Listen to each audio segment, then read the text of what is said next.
Hello everybody, welcome back to the Miracle Perspective, and this is the TMP Q&A Wednesday where you ask and I perspectivize. We've got another question today from this lady who says, "Morning Mr. TMP, hope you're doing fine. I haven't winked even a second. TMP, I have a 7-year-old daughter and I wish to have more children and a husband who loves his family. But the problem is, I don't want my daughter to lose the connection with her biological father, and still I want nothing to do with my baby daddy. And on the other hand, I want to marry a man who will love me and my daughter. And I don't want my kids to be so confused that maybe they be like, she's our half sister, or maybe cause conflict between my kids because it won't be fair to cut the cord between her and her father. Please help me with this." Very tough question indeed. And I couldn't deal with it by myself. I got people to help me with this. And the first person who came and helped me was by the name of Amu. Amu was like, very hectic. It's way too difficult having to have a child and break up with the father of your child. Cause thing is, we put our children first in everything we do. We think about them first. All we can do is let life unfold itself. There are some things that we can't control. For you, thank you for that. And got a comment from Pumelelo. Pumelelo was like, "Hi Miracle, I should first commend you on your amazing work. Lol, it's always been clear that you are made to break boundaries, and I am honored to say I know you. I truly don't think it's just flattery because I am trying to buy face. It's not. Your name will be written in the book of legends. As long as you remain on the course and connected to your source, nothing will be able to stop you. Thank you so much, Pumi." And she continues to say, "Lol, I had to start a new text altogether. I wanted to say, personally, I think she might be overthinking it a bit. Of course, it will also depend on her immediate relationship with the baby daddy and why she thinks it might be a problem. The child doesn't have to cut ties with the father if the parents can come to an agreement, affidavit if it must be, on how they are going to share custody over the daughter. And then she speaks to her daughter, be frank and honest with her, answer all questions she might have. Assure her it's okay for her to be completely honest about her feelings. In short, make her part of the whole process and plans. She shouldn't feel helpless in this situation. And with the future kids, I don't think they'd have a problem when they grow up. Siblings love each other most of the time, no matter who does what or is different in whatever way. As long as the parents don't treat either one of them differently. Just don't hide that detail about their older sister. They might, for whatever reason, call her half sister, but they will never make her feel like she is on purpose." That's my 2 cents. Thank you, Pumi. And I got a voice note from this lady by the name of Esther. She was like, The first step is to obviously speak to your child about it. And children are actually more understanding than people think. I mean, they will know that, all right, there's a new dad and this is my dad and mom is having another child. You have to communicate all these things. It's the same way as if she, just because there's no way she can say she wants nothing to do with the baby daddy, because they're always going to have to speak as parents of her son already. So establishing a good relationship with baby daddy already is key for the sake of that child. And then also have things where your children are equal. There mustn't be that distinction of this one gets this one gets this, just because they have different fathers or whatever. Things must just be the same so that there is no difference and no one feels left out or no one feels like half sister or what. Esther, thank you so much. And we've got 2 more people, guys. This one sent a voice note as well. He goes by the name of Guadalupe, a master's. And this lady, she's expecting to produce a material made from gold, whilst she has diamond in her hands. Two things that she must do: let her just improve her character, her behavior, because everyone treats everyone according to how they treat everyone. So her approach to how approach attitudes towards other people, it's also how other people will end up treating her. But in an event that she has a child already, that's usually a very difficult situation unless she gets a guy who also has a child or children, and they combine the children together. But otherwise, it's always a difficult situation. The only thing that she has to do is to accept that there's a mess, and from that mess she cannot come up with gold, but she will have that mess, diamond, silver, and she will just have to perceive that the environment she's in, it's gold.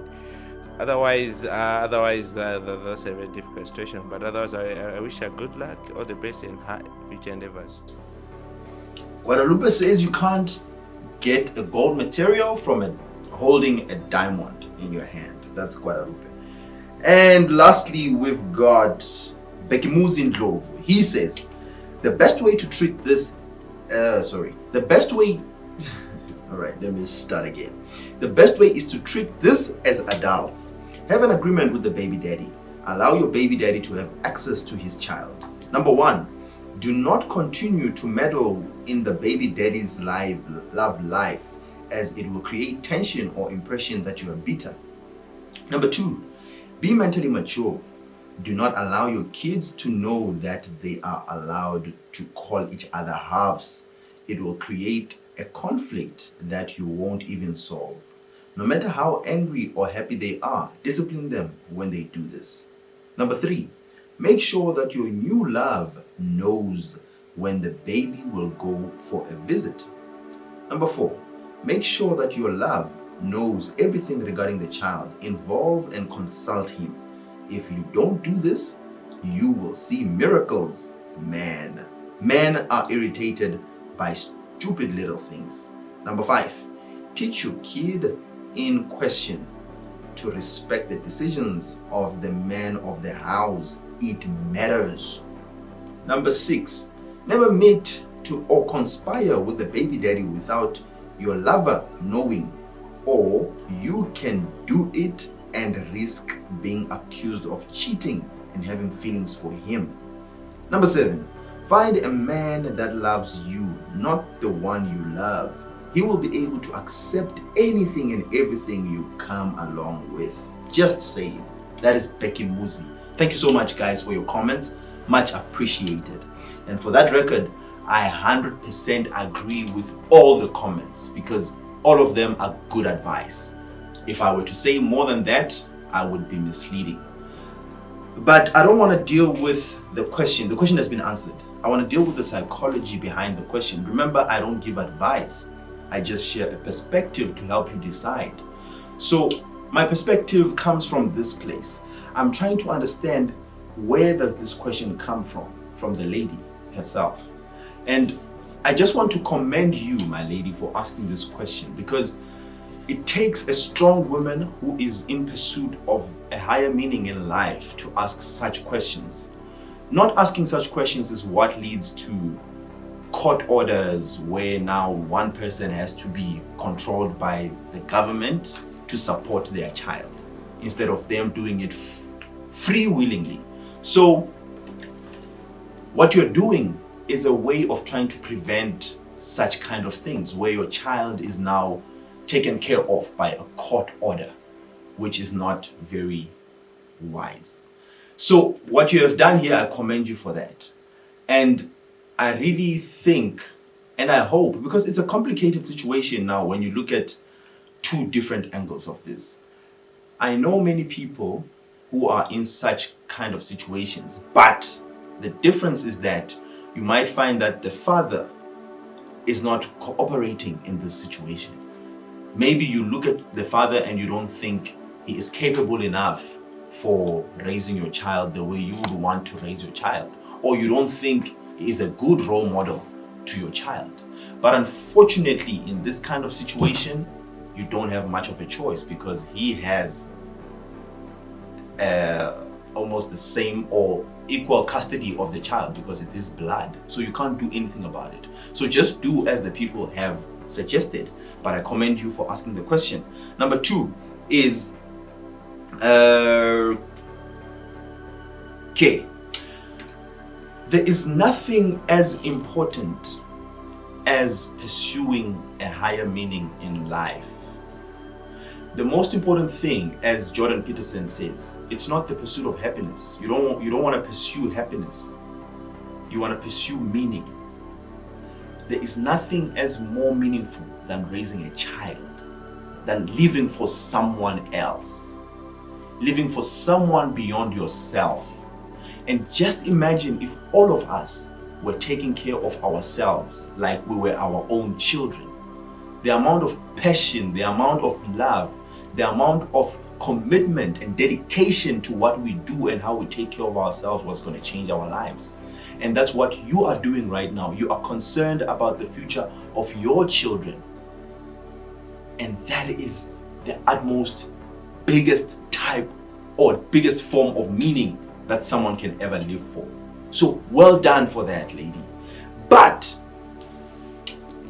one thing that you must pay attention to going forward is try your best to not get a second child outside of wedlock, because you don't want to have 2 of these problems to deal with. One already is a difficult one. You don't want to have 2. So at least try your best to treat yourself like you care about yourself and like you care about your baby. If you do that, you will make sure that you don't want to repeat the same mistake. It might be a mistake right now, but you don't want to repeat the same mistake again, because you don't want to make the situation even worse, right? You would ask me, how do I do that? Simplest way of doing that is never to have sex out of wedlock. Have sex at your own risk, because sex is a risky situation. I mean, you've got a 50% chance of getting a baby and a 50% chance of not getting a baby. Doesn't matter what you do. So do it at your own risk, but prevent having a child out of wedlock. It's not good for you, it's not good for the baby. For those of you who are not in this situation, try your best to not be in this situation. Don't get a child out of wedlock, because it's not a good situation to be in. It's very unfortunate when you are there, but you don't want to do it when you're not there, because it's very good to learn from other people's mistakes. You don't want to learn from your mistakes all the time. That's not a wise thing to do. Learn from those who are in the situation. That's why I commend the lady for asking the question, because at least for some of us who don't have the babies, we get to see in real time and real life experience how it is to have a baby out of wedlock. So try your best to take care of yourselves, guys. This is very, very important. And thank you so much for this question. Thank you for trusting me and the channel with such a sensitive question. I hope I did justice to the question. Please, if you like the video and you like what you got, subscribe. If you don't like it, by all means, don't subscribe. If you don't like it, put the thumbs down. If you like it, thumbs up. Comment below, tell me your thoughts on this question. If you have more questions, ask me on my email address. And we will see again next week. We will see each other again next week. It's finished. Boom!